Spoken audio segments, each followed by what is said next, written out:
నమస్కారం గురుగారు. శ్రీమాత్రే నమః. గురుగారు, నవరాత్రుల్లో 5వ అవతారం ఏంటి? ఆ రోజు అమ్మవారిని మనం ఏ రకమైన పుష్పాలతో పూజించాలి? అమ్మవారిని ఎలా ప్రసన్నం చేసుకోవాలి?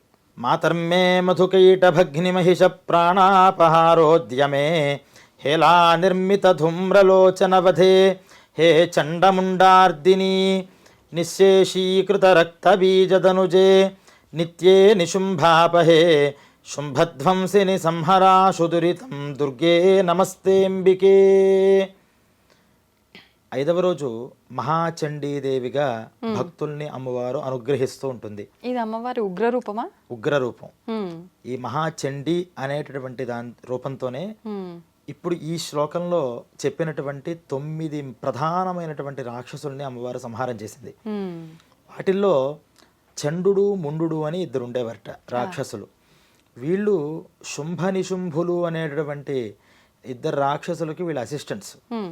వీళ్ళు ఏం చేసేవారంటే, చెడ్డవాళ్ళు ఎప్పుడు ఏం చేస్తారు, చెడ్డ పని వాళ్ళు ఆలోచిస్తూ ఉంటారు, ఇంకోళ్ళు చేయిస్తుంటారు. మరి వాళ్ళు చెడ్డవాళ్ళు, వీళ్ళు చెడ్డవాళ్ళు, ఇంకేముంది, మొత్తం ట్రేస్ అవుట్ చేసి చెడ్డ పనులు, పాపిష్ట పనులు ఎక్కడెక్కడ చేయొచ్చు వీళ్ళు వెతికి తీసుకొస్తూ ఉండేవారు. ఆ పాపాలన్నీ వాళ్ళు చేస్తూ ఉండేవారట.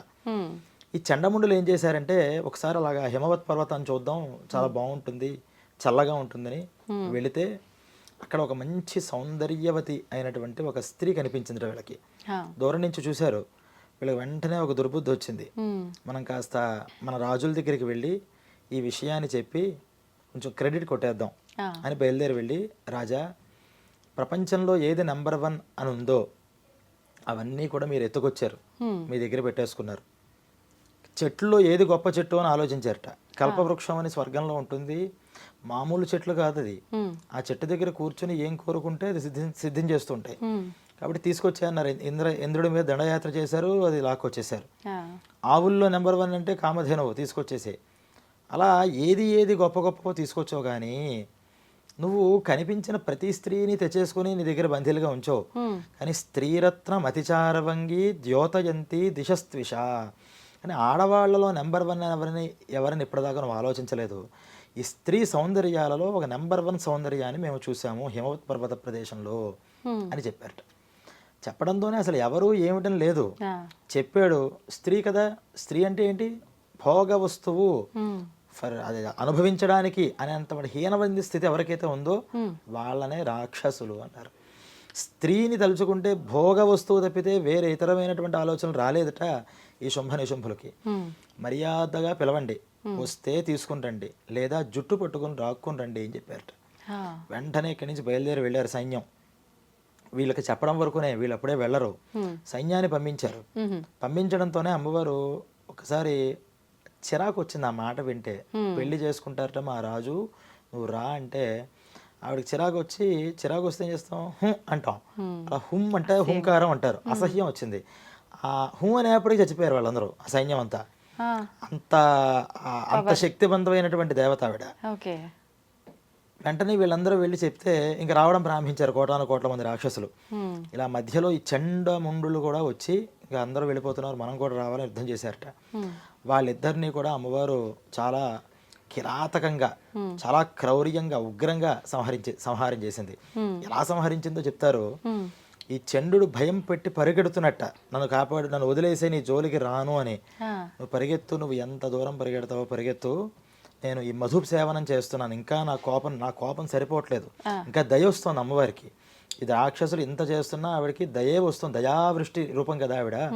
నా కోపం రావాలి కాబట్టి మధుయావత్ పిబామ్యహం, నేను ఈ మధుపాత్రలో ఉన్నటువంటి మధువుని తాగేదాకా మీరు పరిగెత్తండి, ఒక్కొక్కళ్ళ తలకాయలు తీసి ఆ రక్తాన్ని తాగుతాను అని చెప్పిందిట. అంత ఉగ్ర రూపం ఆవిడ.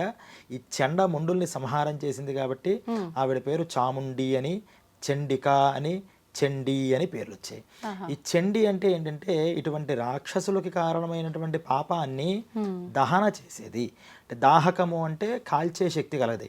చెడి అంటే చెడి అనేటువంటి ధాతువుకి కాల్చేటటువంటి పదార్థము అని అర్థం.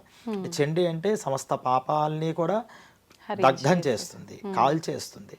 అటువంటి ఆవిడ మహాచండీ రూపంగా ఈ 5వ రోజు భక్తుల యొక్క సర్వపాపాలు కూడా ఆవిడ పాదాలని పట్టుకుని ఎవరైతే ఆరాధన చేస్తున్నారో వాళ్ళ పాపాలన్నీ పోవడం కోసం అమ్మవారు ఈ రూపాన్ని ఎత్తుతుంది.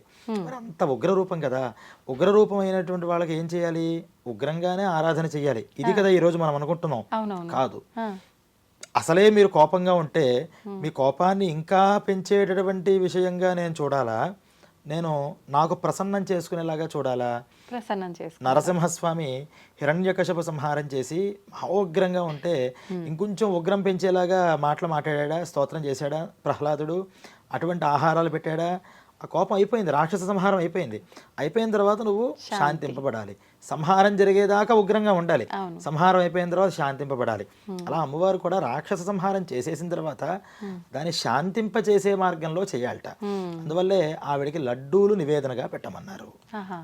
లడ్డూని నివేదనగా చేస్తే ఆ తీపి పదార్థం చూస్తే సాక్షాత్తుగా మనకు కూడా ఏదైనా తీపి పదార్థం పెట్టడంతోనే కొంచెం మూడు కూడా మారిపోతూ ఉంటుంది. అలా లడ్డూని ఆవిడికి పెట్టమన్నారట.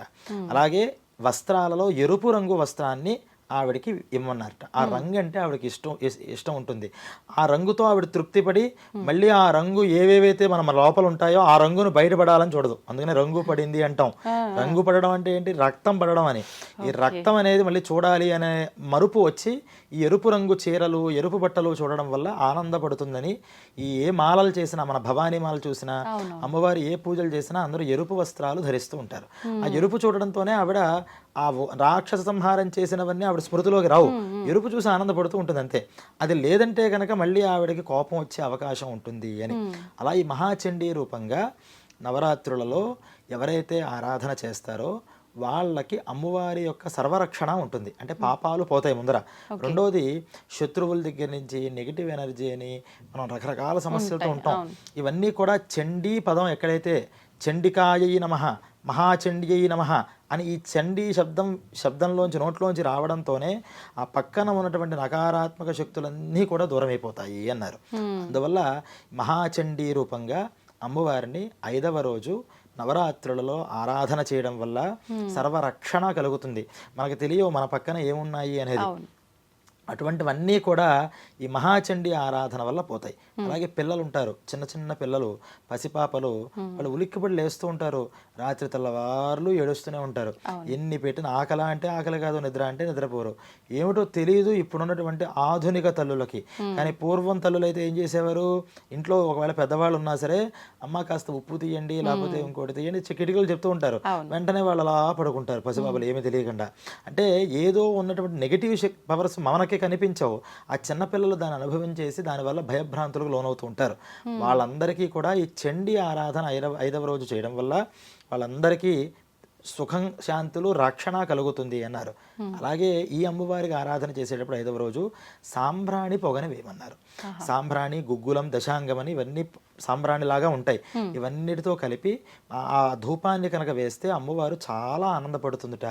మనం ఇంట్లో అమ్మవారికి వేసి ఇల్లంతా కూడా ధూపం వేయడం వల్ల ఆ రోజు నకారాత్మక శక్తులు, నెగిటివ్ ఎనర్జీస్ నుంచి రక్షణ లభిస్తుంది అని 5వ రోజు మహాచండీ రూపంగా ఆరాధన చేయమని చెప్పారు. అంటే ఇప్పుడు నెగిటివ్ ఎనర్జీస్ ఎవరో మాకేదో చేశారు ఇలా ఈ రకంగా మాట్లాడుతుంటారు, అలాంటి వాళ్ళు ఈ రోజు ఆరాధన చేయడం వల్ల దాని నుంచి విముక్తి పొందుతారా? ఖచ్చితంగా ఈ రోజు ఆరాధన చేయడం వల్ల నెగిటివ్ ఎనర్జీస్ అన్నీ కూడా వెళ్ళిపోతాయి. నెగిటివ్ ఎనర్జీస్ ఇప్పుడు మనం అనుకుంటున్న నెగిటివ్ చాలా తక్కువ, 0.0009 కూడా లేదు అది. కానీ రాక్షసులు అంటే 100% నెగిటివ్ కి వాళ్ళు ప్రతీకలు. అటువంటి వాళ్ళే అమ్మవారి చూపులతో కొంతమంది, అమ్మవారి సింహం కూడా తక్కువది కాదు, ఆవిడ సింహం మీద కూర్చుని సింహవాహినిగా ఉందిట.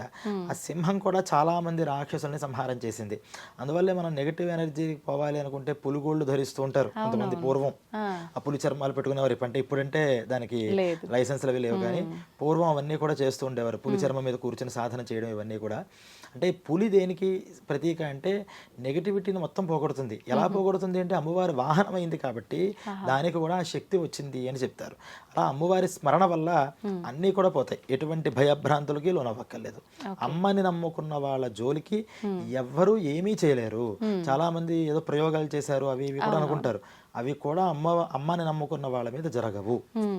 కానీ సామాన్యంగా ఉగ్ర రూపాలను ఆరాధించాలంటే చాలా మంది భయపడతారు కదా, అలాంటి భయాలు ఏం అవసరం లేదంటారా? లేదు, ఎందుకంటే ఈ చండీ అనేటటువంటి ఉగ్ర రూపాన్ని చాలా మంది తప్పుగా అర్థం చేసుకుంటుంది ఏంటంటే ఉగ్రదేవతని ఉగ్రంగా ఆరాధించాలి అని.